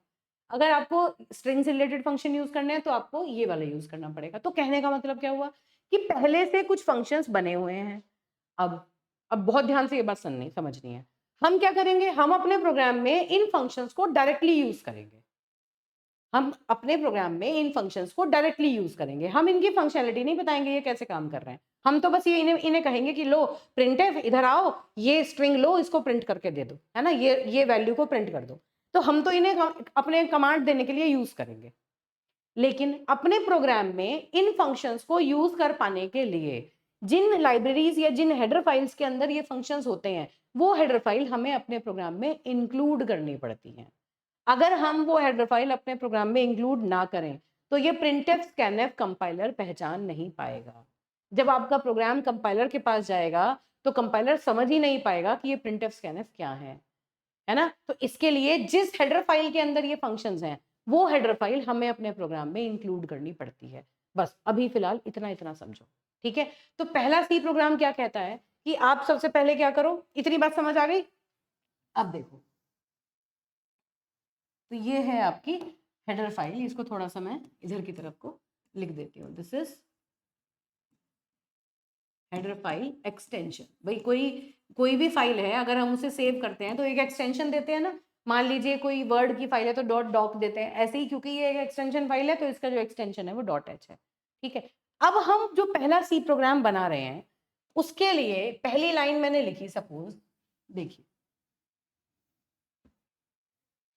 देखिए सबसे पहले मुझे क्या लिखना है, ध्यान से देखना, हैश इंक्लूड stdio.h। हमेशा पहली लाइन मुझे अपने सी प्रोग्राम में ये लिखनी है। क्यों लिखनी है, ये लाइन क्या काम कर रही है, मैं अभी फिलहाल मैं जो प्रोग्राम लिखूंगी उसमें मैं printf फंक्शन का यूज करूंगी। और printf फंक्शन का यूज करने के लिए मुझे printf किस हेडर फाइल के अंदर है उस हेडर फाइल को अपने प्रोग्राम में इंक्लूड कराना पड़ेगा, जिससे कि printf के अंदर क्या फंक्शनैलिटी है वो सारी चीजें मेरे प्रोग्राम में, जब ये प्रोग्राम कंपाइल हो, लिंक हो, तो वो आगे सारी चीजें इसमें एसोसिएट हो जाए, ठीक है। तो अब मैंने क्या करना है, हमेशा ध्यान रखना है जो भी प्री डिफाइंड फंक्शन आप अपने कोड में यूज करेंगे, वो फंक्शन जिस लाइब्रेरी में पड़ा हुआ है, जिस हेडर फाइल में पड़ा हुआ है, वो हेडर फाइल आपको अपने प्रोग्राम में सबसे पहले इंक्लूड करनी है। सबसे पहली जो चीज होती है सी प्रोग्राम में वो यही स्टेटमेंट होती है, ठीक है। अब एक एक चीज देखते हैं इसके अंदर क्या क्या है, इसको क्या कहते हैं। This include, hash include is called as preprocessor directive। preprocessor directive, अभी मैं बताऊंगी इसका क्या मतलब होता है। इस हैश इंक्लूड को हम बोलते हैं प्री प्रोसेसर डायरेक्टिव। और ये जो stdio.h है, this is standard input output header file. ये स्टैंडर्ड आईओ के लिए हेडर फाइल है और ये डॉट एच इसका एक्सटेंशन है।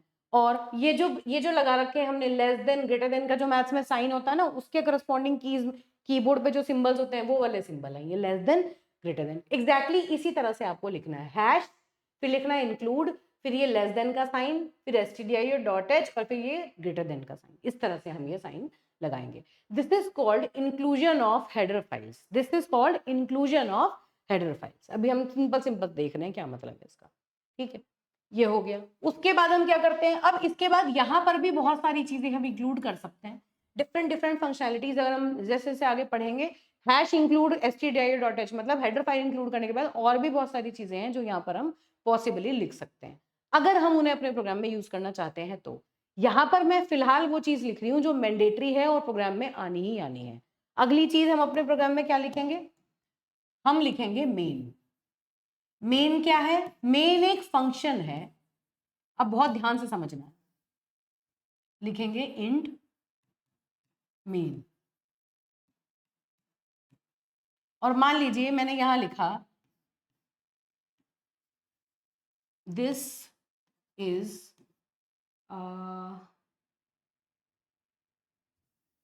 या कह लीजिए फर्स्ट सी या प्रिंटिंग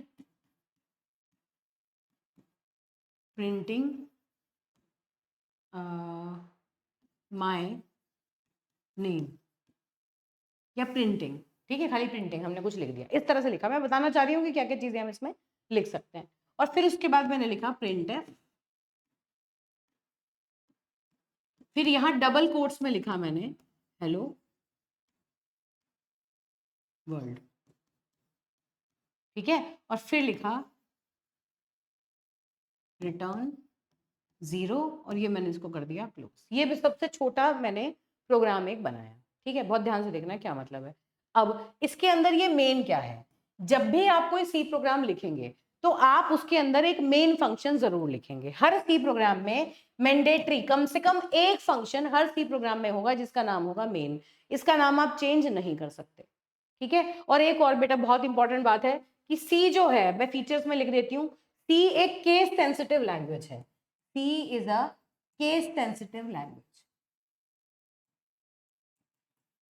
केस सेंसिटिव का मतलब क्या है कि जो चीजें आप यहाँ लोअर केस में यूज करेंगे वो लोअर केस में यूज करेंगे, अपर केस में करेंगे तो अपर केस में यूज करेंगे। मतलब ऐसा नहीं है कि आपने स्मॉल सी बनाया कैपिटल सी बनाया दोनों का मतलब सेम है, ऐसा नहीं होगा। तो केस सेंसिटिव है, मतलब अगर आप किसी चीज को लोअर केस में बनाते हैं तो आप उसे लोअर केस में ही फॉलो करेंगे। अभी फिलहाल जब आप यूज करेंगे तब आपको ये बात समझ आएगी। तो आप देखिए ये इंट मेन मैंने लिखा, तो मेन क्या है, मेन एक यूजर डिफाइंड फंक्शन है। लिख देती हूं, main is a user defined function. Main is a user defined function, ठीक है। और एक मैंडेटरी फंक्शन है। मैंडेटरी फंक्शन मतलब होना जरूरी है। This is a mandatory function, program के अंदर मेन होना ही होना है ना। और इंपॉर्टेंट क्या हुआ, it is a user defined function and also it is starting point of execution. मतलब जब सी प्रोग्राम को आप एग्जीक्यूट करेंगे तो कहां से आपका एग्जीक्यूशन शुरू होगा, इस फंक्शन से ही शुरू होगा। तो एक्चुअली तो आपको जितनी भी इंस्ट्रक्शंस लिखनी होती हैं वो सब इस मेन फंक्शन के अंदर ही आप लिखते हैं, ठीक है। अब यहां पर हमने लिख रखा है int, this int is called as return type.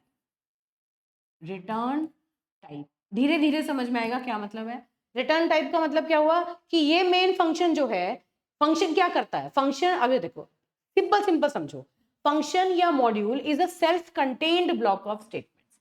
ये एक फंक्शन है, ठीक है, और ये ब्लॉक कहां से शुरू हो रहा है, यहां से स्टार्ट हो रहा है, यहां पे खत्म हो रहा है। ये जो ब्रैकेट है, ये जो ब्रैकेट है ये इस ब्लॉक को स्टार्ट कर रहा है, ये जो ब्रैकेट है ये इस ब्लॉक को खत्म कर रहा है। तो ये पूरा का पूरा ब्लॉक ऑफ स्टेटमेंट्स है, ये ब्लॉक ऑफ स्टेटमेंट्स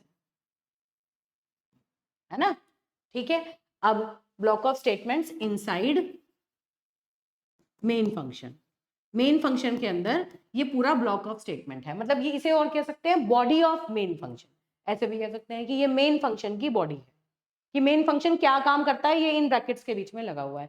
ये जो ओपनिंग ब्रैकेट है ये ब्लॉक को स्टार्ट करता है, ये जो क्लोजिंग ब्रैकेट है ये ब्लॉक को एंड करता है। ये वाले ब्रैकेट्स इस चीज के लिए हम यूज करते हैं, ब्लॉक्स को स्पेसिफाई करने के लिए यूज करते हैं, ठीक है। अब रिटर्न टाइप इंटीजर का क्या मतलब है, अब देखो बहुत ध्यान से समझो, ये जो मेन फंक्शन है ये मेन फंक्शन एक self contained block of statements है। फंक्शन मतलब फंक्शन किसे कहेंगे, फंक्शन एक ऐसा स्टेटमेंट का ब्लॉक है जो कोई काम करता है, जो एक प्री डिफाइंड टास्क परफॉर्म करता है। क्या टास्क परफॉर्म करेगा, जो जो इंस्ट्रक्शन आपने इसके अंदर लिखी है वो काम ये कंप्यूटर पे कर देगा, ठीक है। तो ये सारा इसलिए कहते हैं function is a self contained block of statements, ठीक है। It is a self contained block of statements. अभी देखा था ना मॉड्यूलरिटी क्या थी, वो C can be a combination of modules और कॉम्बिनेशन ऑफ फंक्शन। तो वन सच मैंडेटरी फंक्शन जो कि हर सी प्रोग्राम में होगा ही होगा वो होता है आपका मेन। जो भी काम आपको करना है सी में प्रोग्रामिंग में वो आप मेन के अंदर करते हैं। अगर आप और भी फंक्शन बनाते हैं उन फंक्शन को कॉल आप इसके अंदर कराते हैं, बाद में देखेंगे कैसे कराते हैं, ठीक है। तो अब ये रिटर्न टाइप का मतलब क्या है कि जब आपका प्रोग्राम आप एग्जीक्यूट करेंगे, अब बहुत ध्यान से सुनना है, जब आप प्रोग्राम एग्जीक्यूट करेंगे तो ये जो मेन फंक्शन होगा इसको कोई कॉल करेगा, कौन, ऑपरेटिंग सिस्टम। जैसे ही आप अपने कोड को एग्जीक्यूट करेंगे ऑपरेटिंग सिस्टम इस फंक्शन को कॉल करेगा। कॉल करने का मतलब ऑपरेटिंग सिस्टम कहेगा कि भाई मेन फंक्शन को मैं एग्जीक्यूशन के लिए कंट्रोल दे रहा हूं, अब मेन फंक्शन का एग्जीक्यूशन कैरी आउट किया जाएगा, ठीक है।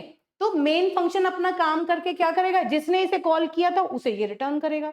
भाई जनरली क्या होता है, मान लीजिए मुझे कोई काम कराना है अपने घर पे, है ना, कि एक मान लीजिए मैं क्लास में हूँ, है ना, और मैंने किसी स्टूडेंट से कहा कि बेटा आप ये काम मेरे एक कोई मैंने काम उसको काम जॉब असाइन कर दी, तो I will call that student, है ना, he will come to me, मैं उसको कुछ काम बताऊंगी, वो काम करके वो मुझे रिटर्न करेगा। सपोज मैंने कहा कि जाइए आप ये क्वेश्चन, आइए ये क्वेश्चन सॉल्व करके दिखाइए, तो वो मेरे पास आएगा, मैं उसे क्वेश्चन दूंगी, वो सॉल्यूशन लेके वापस मुझे रिटर्न करेगा सॉल्यूशन को, ठीक है। तो बस ये समझ लो इस तरह फिलहाल। ऑपरेटिंग सिस्टम वो टीचर है जो कि मेन को कॉल कर रहा है ना, और मेन कुछ काम करके ऑपरेटिंग सिस्टम को रिटर्न करेगा।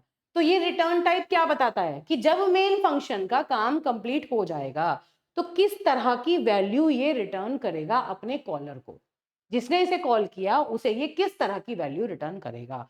तो ये किस तरह की वैल्यू रिटर्न करेगा, इंटीजर वैल्यू रिटर्न करेगा। ये बताया जा रहा है कि जब कंपाइलर, जब ऑपरेटिंग सिस्टम मेन को कॉल करेगा, जब आप अपना कोड एग्जीक्यूट करेंगे तो ऑपरेटिंग सिस्टम पिक्चर में आएगा और वो मेन फंक्शन को कॉल करेगा, और मेन फंक्शन अपना काम कंप्लीट करने के बाद ऑपरेटिंग सिस्टम को ही रिटर्न करेगा कंट्रोल, और क्या रिटर्न करेगा, एक इंटीजर वैल्यू रिटर्न करेगा। इसलिए हमने यहाँ एक रिटर्न लिखा हुआ है और फिर लिखा हुआ है रिटर्न 0, मतलब उसने ऑपरेटिंग सिस्टम को 0 रिटर्न कर दिया, मतलब इंटीजर रिटर्न कर दिया। इस तरह से आप फिलहाल के लिए इस तरह से आप समझो, ठीक है। तो क्या क्या बात हुई कि मेन एक यूजर डिफाइंड फंक्शन है। यूजर डिफाइंड फंक्शन का मतलब क्या होता है, अभी तक मैंने दो तरह के फंक्शन के नाम बोले, एक मैंने बोला इन बिल्ट फंक्शन जो कि प्रिंटफ स्कैनफ होते हैं, एक मैंने बोले यूजर डिफाइंड फंक्शन। ये कैसे हैं प्रिंटफ स्कैनफ, ये इन बिल्ट फंक्शंस हैं, in built functions, inbuilt functions हैं। इस बात का मतलब क्या है कि पहले से बने हुए हैं। यूजर डिफाइंड फंक्शन वो है जिनकी डेफिनेशन यूजर देगा, प्रोग्रामर अपने हिसाब से वो क्या करेंगे चेंज कर सकता है। प्रिंटफ स्कैनफ की डेफिनेशन हम नहीं देते, प्रिंटफ स्कैनफ क्या करेंगे ये पहले से बना हुआ है, लेकिन मेन क्या काम करेगा हमारे प्रोग्राम में ये हम डिसाइड कर रहे हैं। इसलिए इसकी डेफिनेशन कौन दे रहा है, यूजर दे रहा है, मतलब प्रोग्रामर दे रहा है। इसलिए इन फंक्शन को यूजर डिफाइंड फंक्शन कहा जाता है। वो फंक्शन जिसमें प्रोग्रामर स्पेसिफाई करेगा कि वो फंक्शन क्या काम करेगा, किस काम के लिए बनाया गया है, ये उसकी डेफिनेशन कौन देगा, प्रोग्रामर देगा। ऐसे फंक्शन को यूजर डिफाइंड फंक्शन कहा जाता है। तो यहाँ पर मेन एक यूजर डिफाइंड फंक्शन है। ऑल्सो मेन की डेफिनेशन, मतलब मेन की जो स्पेलिंग है वो आप चेंज नहीं करेंगे, एम कैपिटल ए कैपिटल कुछ नहीं बनाएंगे, मेन को एग्जैक्टली ऐसे ही लोअर केस में ही लिखा जाएगा। और सी में जब भी कोई फंक्शन आप लिखते हैं तो उस फंक्शन के नाम के बाद आप ये ओपनिंग और क्लोजिंग, ये जो करली, ये वाले जो ब्रैकेट्स है, राउंड ब्रैकेट्स हैं, ये आप लगाते हैं। जैसे मैंने कहा ये वाले ब्रैकेट्स, हर एक फंक्शन के नाम के बाद ये वाले ब्रैकेट्स आपको लगाने हैं। जब आप प्रिंटफ स्कैनफ यूज करेंगे वहां पर भी जब भी आप फंक्शन का नाम यूज करेंगे उसके बाद ये ब्रैकेट्स आपको लगाने ही लगाने, ठीक है। अभी इसके ब्रैकेट के अंदर भी कुछ लिखना है या खाली छोड़ना है, ये बातें जब हम फंक्शन पढ़ेंगे तब करेंगे। फिलहाल के लिए इतना ध्यान रखना है कि जब भी फंक्शन होगा तो उसके साथ ये ब्रैकेट्स आएंगे। हो सकता है अंदर इसके कुछ लिखा हुआ हो सकता है इसके अंदर कुछ ना लिखा हुआ हो, ठीक है। विदाउट आर्ग्यूमेंट या विद आर्ग्यूमेंट दोनों की तरह से ये हो सकते हैं। और दूसरी बात मैंने आपको क्या बताई कि this is the starting point of a C program. Execution जब होगा तो मेन से ही शुरू होगा। उसके पहले फंक्शन के नाम से पहले हमने उसका रिटर्न टाइप लगा रखा है कि ये फंक्शन जब अपना एग्जीक्यूशन कंप्लीट करेगा तो ये किस टाइप की वैल्यू रिटर्न करेगा, ये इंटीजर टाइप की वैल्यू रिटर्न करेगा। कंपाइलर को पहले से बता रखा है कि ये इंटीजर टाइप की वैल्यू को रिटर्न करेगा, ठीक है। अब देखो, अब ये क्या है, ये मैंने डबल स्लैश लगा रखे हैं, फॉरवर्ड स्लैश इसको बोलते हैं, एक स्लैश फिर दूसरा स्लैश, कंसेक्यूटिवली दो स्लैश लगा के मैंने लिखा है printing. This is a comment.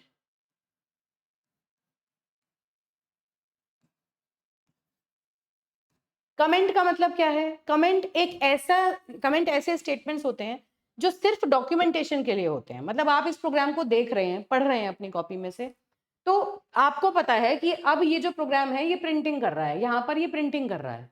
लेकिन जब ये प्रोग्राम कंपाइल होगा, रन होगा, तो ये वाला जो कमेंट है ना ये कभी एग्जीक्यूट नहीं होता, इग्नोर कर दिया जाता है।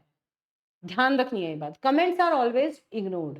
ये सिर्फ डॉक्यूमेंटेशन के लिए होते हैं। देखने में आप जब कोड को लिख रहे हैं तो ये बताने के लिए कि ये इंस्ट्रक्शन क्या काम कर रही है आप इसे लिख सकते हैं, अदरवाइज एग्जीक्यूशन में, कंपाइलेशन में इसका कोई रोल नहीं होता, ठीक। फिर आ गया आपका प्रिंटफ जो कि इंपॉर्टेंट है। प्रिंटफ क्या कर रहा है, मैंने आपको क्या बताया था कि प्रिंटफ एक कैसा फंक्शन है, इनबिल्ट फंक्शन है, पहले से बना हुआ है। कैसे काम करे, क्या काम करेगा, आउटपुट प्रोड्यूस करने का काम करेगा। ये आउटपुट फंक्शन है, इनबिल्ट आउटपुट फंक्शन है, स्टैंडर्ड आउटपुट जनरेट करने का काम करता है। यूज कैसे करते हैं, हालांकि इसके ऊपर पूरी स्लाइड बनाऊंगी मैं, प्रिंटफ स्कैनफ कैसे यूज किए जाते हैं, डिफरेंट डिफरेंट तरीके से कैसे हम इन्हें यूज करके इनपुट और आउटपुट प्रोड्यूस करते हैं। फिलहाल एक सिंपल सी चीज आप ध्यान रखिए कि प्रिंटफ एक फंक्शन है जो कि आउटपुट जनरेट करने का काम करता है। क्योंकि ये फंक्शन है तो ये ब्रैकेट्स हमें लगाने ही लगाने हैं, है ना। और उसके अंदर डबल कोट्स, देखो डबल कोट्स यहाँ ओपन करें, यहाँ क्लोज करें, और उसके अंदर मैं जो भी लिखूंगी वो एज इट इज मेरा स्क्रीन पर प्रिंट हो जाएगा। तो जब हम ये प्रोग्राम एग्जीक्यूट करेंगे ना, तो स्क्रीन पर आपको प्रिंटेड मिलेगा हेलो वर्ल्ड। आउटपुट क्या आएगा? आउटपुट पे आपको देखने को मिलेगा हेलो वर्ल्ड, इस तरह से आपको देखने को मिलेगा। तो प्रिंटफ क्या करता है, जो भी आप डबल कोट्स के अंदर लिखते हैं उसको as it is output screen पर प्रिंट कर देता है, और बस फिर आपका प्रोग्राम जो होगा कंपाइलेशन का, इसका एग्जीक्यूशन मेन का खत्म हो जाएगा और ये रिटर्न कर देगा वैल्यू 0 जहां से कॉल किया गया होगा। तो ये आपका सिंपल बेसिक सी प्रोग्राम है जो हमने यहाँ पर देखा। क्या क्या चीजें हैं इसमें? पहले हमने हेडर फाइल को इंक्लूड किया, इसके बीच में और भी बहुत सारी चीजें हैं जो बारे में अभी आपको बताऊंगी स्ट्रक्चर के अंदर। फिर मेन फंक्शन है जिसके अंदर एक्चुअली कोड आप लिखते हैं। मेन फंक्शन का ये रिटर्न टाइप है, ये ब्रैकेट्स हैं जो ब्लॉक बनाते हैं पूरा, और इसके अंदर आप कुछ भी चीजें लिख सकते हैं, ठीक है। अब एक और चीज देखिए, इतना समझ आ गया? अब एक और देखो बेटा, इसी में देखो, उसके बाद मुझे लगता है कि उस स्लाइड पे जाना ठीक रहेगा, वो आपको ठीक से समझ आएगी। अब एक और सी प्रोग्राम में बना रही हूं,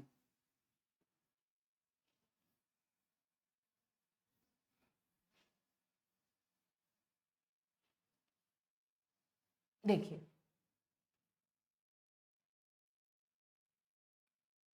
एक और छोटा सी प्रोग्राम हम बनाते हैं, उसके बारे में बात करेंगे। तो क्या है, सपोज मैंने लिखा हैश इंक्लूड stdio डॉट, ठीक है, हेडर फाइल है, मैंने इंक्लूड कर ली। अब यहां मैंने लिखा इंट मेन, इंट मेन, और फिर अब बहुत ध्यान से देखना है, अब मैं क्या कर रही हूँ, प्रिंट नहीं करूंगी, अब मैं एक वेरिएबल डिक्लेयर कर रही हूँ, बहुत ध्यान से देखना, वेरिएबल डिक्लेयर कर रही हूँ। वेरिएबल डिक्लेरेशन का क्या मतलब है? देखो कोई भी चीज, देखो सी में कुछ चीजें पहले से बनी हुई हैं, कुछ हम बनाएंगे, ये क्लियर बात है। कुछ चीजें सी में पहले से प्रेजेंट है। सी का जो हम प्रोग्राम लिख रहे हैं, इस प्रोग्राम को कंप्यूटर को कौन समझाएगा? सी का कंपाइलर समझाएगा, है ना। अब सी का कंपाइलर वही चीजें तो समझा सकता है जो सी के बारे में उसे पता है। जो चीज यूजर बना रहा है वो तो कंपाइलर को नहीं पता। तो इस बात का मतलब क्या है कि अगर आप इनबिल्ट चीजें यूज कर रहे हैं तो आप डायरेक्टली उठा के यूज कीजिए, लेकिन अगर कोई चीज आप प्रोग्रामर अपनी तरफ से बना रहा है तो उसके बारे में कंपाइलर कुछ नहीं जानता। तो आप अगर अपने कोड को कंपाइल करेंगे तो कंपाइलर तो ये कहेगा कि भाई ये क्या है, ये तो सी की लाइब्रेरी में है ही नहीं, इसका क्या मतलब है ना। तो इसका मतलब है कि कोई भी यूजर डिफाइंड कोई वेरिएबल भी अगर आप अपने प्रोग्राम में यूज करना चाहते हैं, जैसे X Y Z A B calculations के लिए, तो आपको उसे डिक्लेयर करना पड़ेगा। आपको डिक्लेयर करना पड़ेगा कंपाइलर को कि मैं इस नाम का एक वेरिएबल क्रिएट कर रहा हूं, जिससे कि उस डिक्लेरेशन को देख के कंपाइलर को यह पता चलेगा कि अच्छा ये वेरिएबल प्रोग्रामर ने क्रिएट किया है और ये इस टाइप की वैल्यू को होल्ड करेगा। मेमोरी में उसे कहीं कोई जगह मिलेगी जिसके अंदर वैल्यू रखी जाएगी। ऑब्वियसली बात है, आप अगर मान लीजिए कोई कैलकुलेशन प्रोग्राम को करवाएंगे तो कंप्यूटर की मेमोरी में भी तो उन वेरिएबल्स को कोई ना कोई जगह मिलेगी जहां उनकी वैल्यू स्टोर होगी। तो इन सब कामों को करने के लिए डिक्लेरेशन करनी पड़ती है, कंपाइलर को बताना पड़ता है कि ये वेरिएबल हम अपने कोड में यूज करेंगे। फिलहाल इतना समझो। तो क्या हुआ, इंट मेन के अंदर मान लीजिए मैंने एक वेरिएबल डिक्लेयर किया इंट ए। अब बहुत ध्यान से एक बात को समझना है, इंट ए, और इसके बाद मैंने लगा दिया सेमीकोलन। देखिए मैंने सेमीकोलन के बारे में मेरे बताना रह गया। What is this semicolon? This semicolon is statement terminator. This is statement terminator, मतलब एक जो सी का जो इंस्ट्रक्शन आपने लिखी वो यहाँ खत्म हो गई, इस बात को बताने के लिए ये सेमीकोलन यूज होते हैं। ये बात आपको ध्यान रखनी है, कहाँ लगेंगे कहाँ नहीं लगेंगे इस बात को हम ध्यान रखेंगे। जैसे यहाँ मेन के बाद हमने नहीं लगाया क्योंकि मेन का काम यहाँ खत्म नहीं हुआ, पूरा ब्लॉक जहाँ खत्म होगा वहां मेन खत्म होगा। तो सिंपल स्टेटमेंट्स के बाद सेमीकोलन लगते हैं, मेन के बाद फंक्शन डेफिनेशंस के बाद हम इन्हें नहीं लगाते। अब देखिए तो इसका क्या मतलब है, this is called as function declaration. This is called as variable. This is variable declaration. Declaration का मतलब आप कंपाइलर को बता रहे हैं कि ए नाम का एक वेरिएबल हम अपने प्रोग्राम में यूज करेंगे। इससे क्या होगा, जब कंपाइलर इसको देखेगा ना, जब आपका कोड कंपाइल होगा तो वो ए नाम एक मेमोरी लोकेशन रैम के अंदर, कंप्यूटर की एक मेमोरी होती है रैम, है ना, जिसे हम प्राइमरी मेमोरी भी कहते हैं। तो आपके प्रोग्राम, आप कंप्यूटर में जो भी चीज आप एग्जीक्यूट कर रहे हो वो रैम के अंदर आती है सबसे पहले, है ना। जब आपका कोड एग्जीक्यूट हो रहा होगा तो रैम के अंदर एक मेमोरी स्पेस उसको मिलेगा, जिसके अंदर इसमें जो भी वैल्यू असाइन होगी या जो भी वैल्यू हम इसमें रखेंगे वो उस स्पेस में जाके स्टोर हो जाएगी। इसका कुछ ना कुछ एड्रेस भी होगा। मान लो इसका एड्रेस है 1000, जैसे हम ये कहते हैं ना कि कोई भी चीज कहीं रहती है तो उसका एड्रेस होता है। कोई सामान अगर है, मैं कहूंगी मेरे घर में फर्स्ट फ्लोर पे 3rd रूम जो है उसके अंदर टेबल के ऊपर ये रखा हुआ है, तो एड्रेस है ना उसका, उसकी लोकेशन है ना, कहाँ पर वो चीज प्लेस्ड है। इसी तरह मेमोरी में अगर आप कोई वैल्यू रखोगे तो वो कहाँ रखी जाएगी, उसका एक पहले उसका एड्रेस होगा। कब मिलेगा? जब कंपाइलर कंपाइल कर रहा हुआ कोड को, तब वो इस वेरिएबल को एक एड्रेस प्रोवाइड करेगा। कंपाइलेशन के टाइम पर इस वेरिएबल को एक एड्रेस मिलेगा, है ना। मैं ये मान के चल रही हूँ कि इस वेरिएबल को जो एड्रेस मिला वो 1000 है, सपोज एग्जांपल के लिए, और उस मेमोरी लोकेशन का नाम है ए।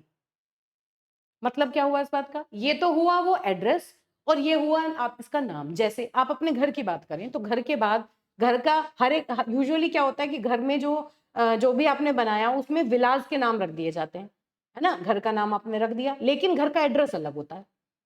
ठीक बात है ना। जैसे मान लो आपने रखा कि ब्रिटिश एनक्लेव, ऐसे आपने घर का नाम रख दिया, वो क्या हुआ? ये नाम, name of that location. And address of that location क्या है? Street number, house number, city, pin code, वो उसका एड्रेस है। तो ऐसे ही आपने एक वेरिएबल लिया तो वो किसी एड्रेस पे जाके मेमोरी में स्टोर हुआ, और उस वेरिएबल का नाम क्या है, उस लोकेशन का नाम क्या है जो आपने वेरिएबल लिया, वो वेरिएबल उस लोकेशन का नाम है। अब इसके अंदर आप इनिशियलाइज भी कर सकते हैं कोई वैल्यू। मान लीजिए आपने डिक्लेयर कर दी value int a is equal to 10, variable declaration and initialisation.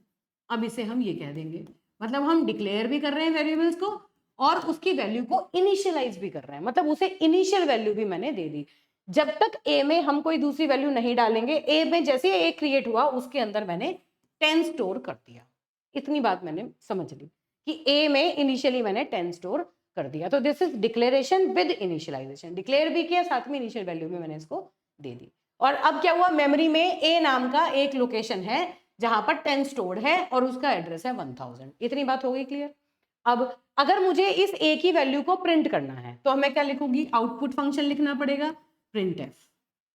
Printf function किसी वेरिएबल को प्रिंट करने के लिए किस तरह यूज करते हैं? ऐसे यूज करते हैं, मैं लिखूंगी %d, ए। बस पहले खाली इतना ध्यान रखना, घबराना मत। अगर ये पहली बार में समझ में ना भी आए तो भी कोई इतना चैलेंजिंग नहीं है, बस आपको कुछ कुछ चीजें समझनी है ताकि आप प्रोग्राम का स्ट्रक्चर समझ पाए।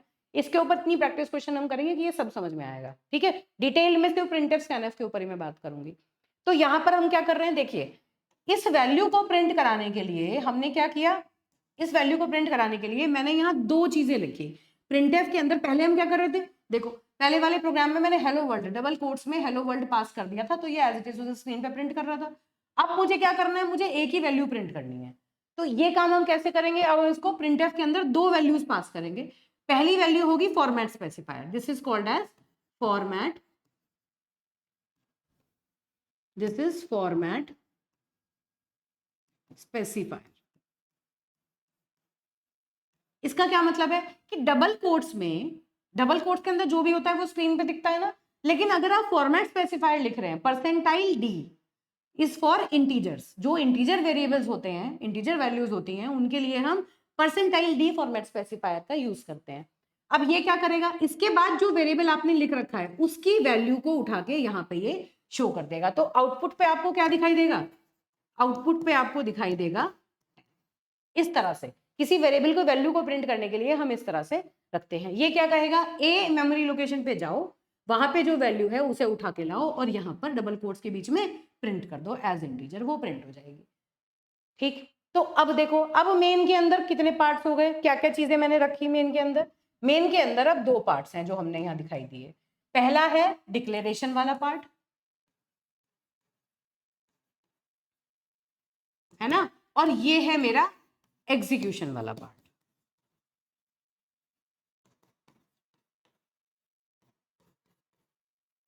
जो कि प्रोग्राम स्ट्रक्चर के अंदर आता है। मतलब अगर हमें कुछ वेरिएबल्स यूज करने हैं तो हमें मेन के अंदर वो डिक्लेयर करने पड़ते हैं। इतनी बात समझ आ गई।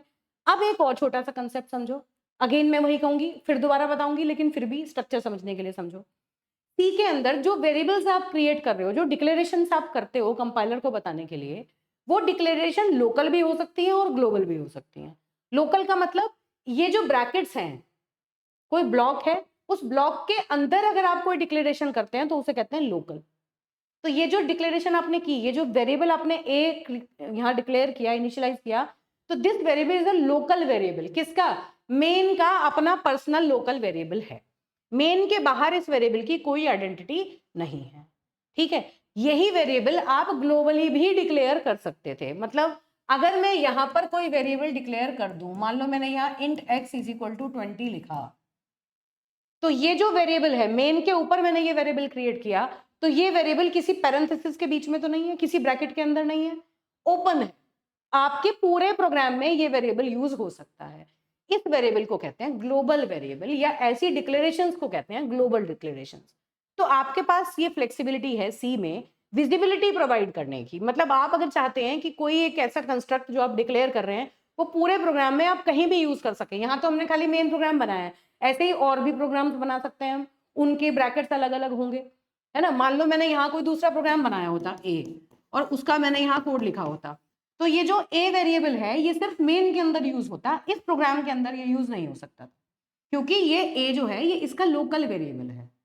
अब ये जो x है ये ग्लोबल वेरिएबल है, इसे हम चाहें तो मेन में यूज कर लें, मेन के अंदर भी यूज कर सकते हैं इसको, या इसको चाहें तो हम ए के अंदर भी यूज कर सकते हैं। यूज करने का मतलब है कि हम इसके ऊपर अगर कोई काम करेंगे तो कंपाइलर कोई प्रॉब्लम क्रिएट नहीं करेगा, कंपाइलर को समझ में आ गया। आपने उसे कहा कि x एक ग्लोबल डिक्लेरेशन है, तो मतलब हर फंक्शन के अंदर x को आप यूज कर सकते हैं। इसे कहते हैं global declaration. This is called global declaration.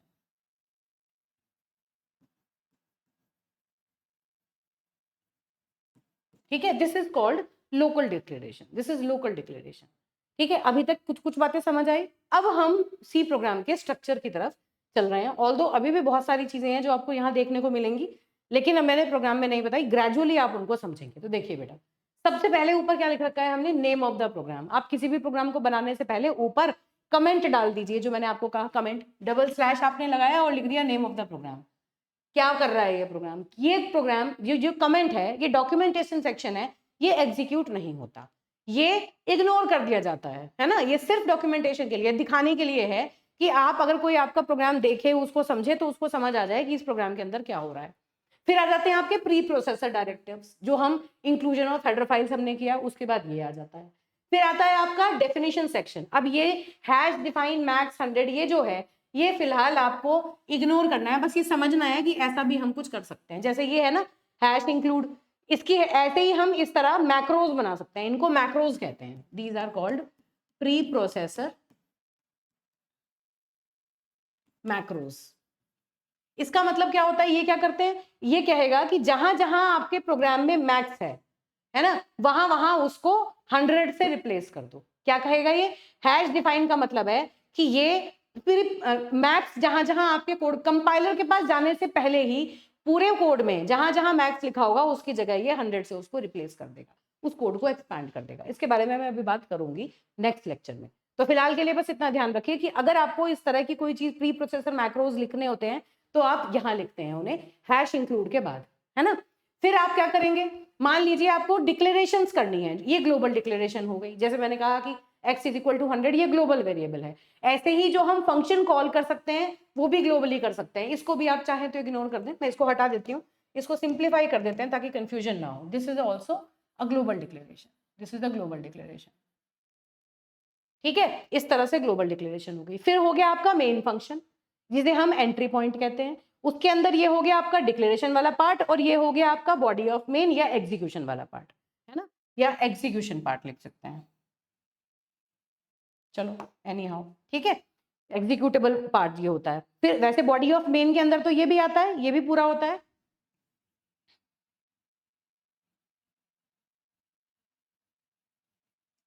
इसको लिख देते हैं एग्जीक्यूशन पार्ट। दिस इज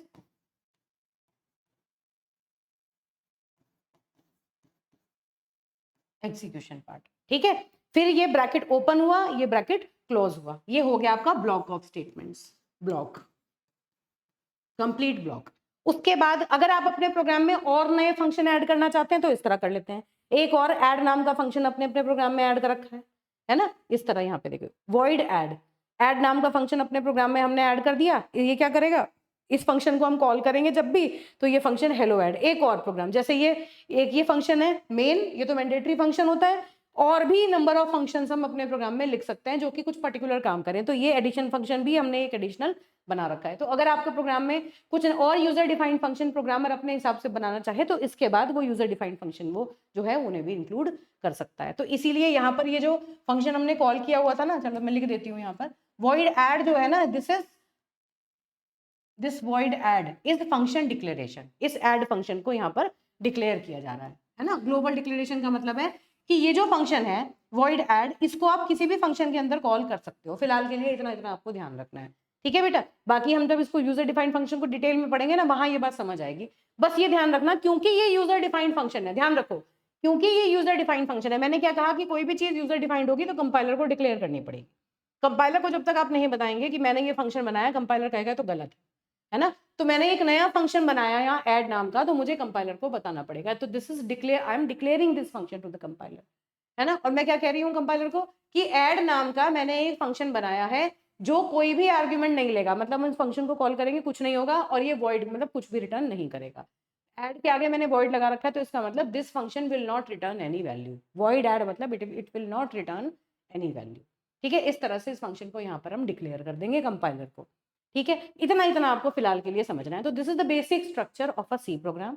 थोड़ा हालांकि ये चीज स्लोली एंड ग्रेजुअली, अभी तो आपको ये डिफिकल्ट लग रही होगी, लेकिन धीरे धीरे ये चीजें बहुत हैंडी और बहुत ईजी हो जाएंगी आपके लिए, ठीक है बेटा। तो ये जो चीजें मैंने बताई आपको, ये मैंने सारी यहाँ पर लिखी हुई है। डॉक्यूमेंटेशन सेक्शन क्या है, you can give comments to make the program more interactive, जिससे पता चले कि क्या हो रहा है इस लाइन में। And the compiler won't compile this and hence this portion would not be displayed on the output screen. Pre processor directive section क्या है, हेडर फाइल्स होती हैं जो आप नेसेसरीली अपने प्रोग्राम में आपको इंक्लूड करनी होती है। डेफिनेशन सेक्शन में मैक्रो डेफिनेशंस आप लिखते हैं। उसके बाद ग्लोबल डिक्लेरेशन में global variables, these variables can be use throughout the program, उन वेरिएबल्स के लिए यूज होता है। मेन फंक्शन जो है ये मैंडेटरी सेक्शन है, इसके अंदर डिक्लेरेशन और एग्जीक्यूटेबल सेक्शन, दो तरह के सेक्शंस होते हैं जो मैंने आपको बताया। सब प्रोग्राम सेक्शन जब आप अपने कुछ प्रोग्राम्स लिखना चाहते हैं तो उस सेक्शन के अंदर लिख देते हैं, ठीक है।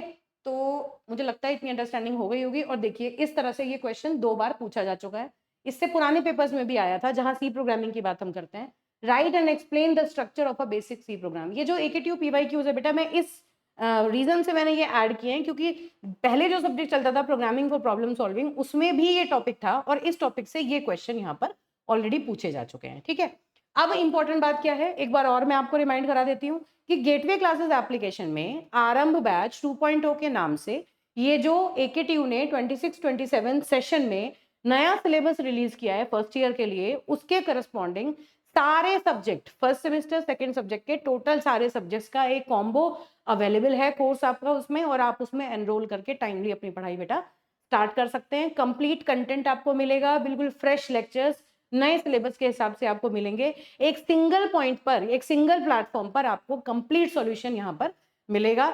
बहुत इंपॉर्टेंट है कि और एक और बात मैं रिक्वेस्ट करूंगी अगेन कि जो बच्चे ऑलरेडी गेटवे क्लासेस का पार्ट रहे हैं, जिन्हें फायदा हुआ है पढ़ के, वो अपने जूनियर्स को भी रिकमेंड कर सकते हैं जिससे उन्हें भी बेनिफिट मिले, ठीक है बेटा। तो that's all from my side, thank you.